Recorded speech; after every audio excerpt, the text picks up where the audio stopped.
خطوات الفحص الذاتي للثدي. الخطوة الأولى: قفي أمام المرآة بعد أن تتجردي من ملابس منطقة الصدر. ضعي ذراعيك على الجانبين.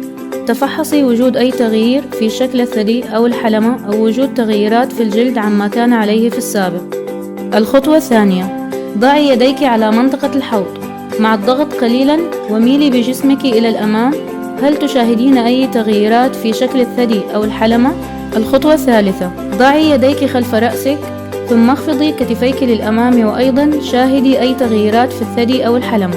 الخطوة الرابعة: افحصي الثديين براحة الأصابع الثلاثة. اضغطي بشكل منتظم وحاولي أن تضغطي كل مساحة الثدي خاصة المنطقة التي خلف الحلمة. الخطوة الخامسة: لا تنسي فحص المنطقة التي تحت الإبط براحة يديك لأنها جزء أساسي من الفحص.